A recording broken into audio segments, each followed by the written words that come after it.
18 सितंबर को दिल्ली विश्वविद्यालय छात्र संघ यानी डूसू के चुनाव के लिए वोटिंग होनी है। उससे पहले एबीवीपी और एनएसयूआई के उम्मीदवारों के समर्थन में कांग्रेस और बीजेपी के दिग्गज भी मैदान में उतर आए हैं। सचिन पायलट कल ही दिल्ली विश्वविद्यालय पहुंचे थे। पायलट ने जोसलिन नंदिता चौधरी का खुलकर समर्थन किया। साथ ही ये दावा भी किया था कि इस बार एनएसयूआई के ही चारों उम्मीदवारों की शानदार जीत होगी। चारों हमारे उम्मीदवार जीतेंगे। एनएसयूआई का बहुत अच्छा परफॉर्मेंस रहेगा। दिल्ली यूनिवर्सिटी के चुनाव महत्वपूर्ण है और नौजवानों की आवाज को लेकर कांग्रेस पार्टी हमेशा जागरूक रही है। पक्ष में आएंगे हमारे चारों कैंडिडेट्स के जो रिजल्ट आएंगे। चारों हमारे उम्मीदवार जीतेंगे। एनएसयूआई का बहुत अच्छा परफॉर्मेंस रहेगा। दिल्ली यूनिवर्सिटी के चुनाव महत्वपूर्ण है और नौजवानों की आवाज को लेकर कांग्रेस पार्टी हमेशा जागरूक रही है। पक्ष में आएंगे हमारे चारों कैंडिडेट्स के जो रिजल्ट आएंगे। पायलट के पहुंचते ही बीजेपी में भी खलबली मच गई। फौरन बीजेपी ने मंत्री किरोड़ी लाल मीणा और बीजेपी के पूर्व प्रदेश अध्यक्ष सतीश पुनिया को मैदान में उतार दिया। बीजेपी के ये दोनों दिग्गज दिल्ली विश्वविद्यालय के छात्रों में देशभक्ति की अलग जगाते दिखे। पुनिया और किरोड़ी ने देश प्रेम और देशभक्ति को लेकर तमाम छात्रों को जगाने की कोशिश की। पहली बार दिल्ली यूनिवर्सिटी में एबीवीपी के प्रचार के लिए मौका मिला है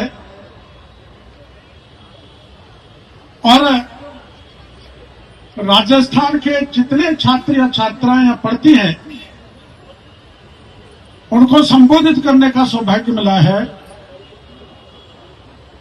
हम केवल ये आर्यन भाई प्रेसिडेंट बनने के लिए चुनाव नहीं लड़ रहा, गोविंद तंवर केवल वाइस प्रेसिडेंट बनने के लिए चुनाव नहीं लड़ रहा, कुणाल चौधरी जी केवल सेक्रेटरी बनने के लिए चुनाव नहीं लड़ रहे, हमारे दीपिका झा जी केवल ज्वाइंट सेक्रेटरी लड़ने के लिए चुनाव नहीं लड़ रही, और मैं भी केवल एबीवीपी जीत जाए इसके प्रचार के लिए नहीं आया। मैं इसलिए आया हूं कि विश्व पटल पर हिंदुस्तान का नाम गर्व से बोला जा सके और हम दुनिया में सर्वश्रेष्ठ स्थान पा सके। इस विचारधारा को लेकर हम दुनिया में आगे बढ़ रहे हैं।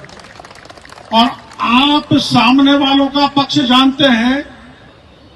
कांग्रेस वाले कभी भारत माता की जय नहीं बोलते थे, या बोलते थे कि कभी? कांग्रेस वाले कम्युनिस्ट मिलकर कहते थे भारत तेरे टुकड़े होंगे इंशाअल्लाह इंशाअल्लाह। और हम कौन है? अभी सतीश जी ने जो उदाहरण बनाया है, हम वैसे हैं, आप वैसे हैं। चाहे भारत माता के लिए, चाहे तिरंगे के लिए प्राण न्यौछावर करने पड़े, लेकिन हम प्राण न्यौछावर करने के लिए तैयार हैं। हमारे लिए हमारा देश पहले है। आज मुझे गर्व है कि मैं राष्ट्रवाद के उस विचार से परिपूर्ण होकर, उस विचार से साझा करके आज आपके बीच में इस मंच पर खड़ा हूं। मैं आर्यन मान के लिए, गोविंद तंवर जी के लिए, कुणाल चौधरी के लिए और दीपिका झा के लिए आप लोगों से समर्थन के लिए इसलिए आया हूं कि ये लड़ाई किसी एक व्यक्ति को अपेक्स का अध्यक्ष बनाने के लिए नहीं, केवल एबीवीपी को जिताने के लिए नहीं, ये विचार की लड़ाई उन लोगों से जिनको राम के नाम पर ऐतराज है, जिनको भारत के राज चिन्ह पर ऐतराज है, जिनको वंदे मातरम पर ऐतराज है, जिनको तिरंगे पर ऐतराज है, जिनको भारत के संविधान पर ऐतराज है। आज वो दिल्ली विश्वविद्यालय में एनएसयूआई का और कांग्रेस पार्टी का बैनर लेकर आए होंगे, लेकिन उनका इतिहास इसी तरीके का है।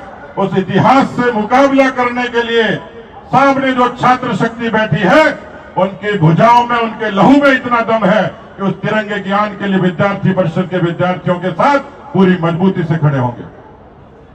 नौजवान भाइयों, साथियों, ये केवल कैंपस की लड़ाई नहीं, ये उन लोगों के विचारों के खिलाफ लड़ाई है। इस देश के नौजवान आज भी इस तिरंगे के लिए किस तरीके से अपनी शहादत देते हैं।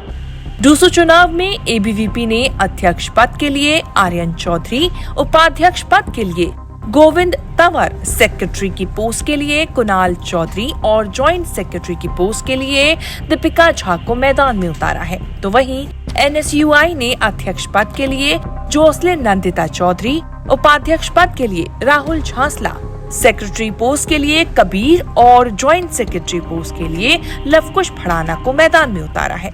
दोनों ओर से जीत के दावे किए जा रहे हैं। प्रचार में पूरा दमखम देखने को मिल रहा है। दिल्ली विश्वविद्यालय के चुनाव में बड़े बड़े सियासी दिग्गजों का प्रचार करना ये दिखाता है कि अब कांग्रेस और बीजेपी ने डूसू के छात्र संघ चुनाव को ही अपनी साख का सवाल बना लिया है। ब्यूरो रिपोर्ट, राजस्थान तक।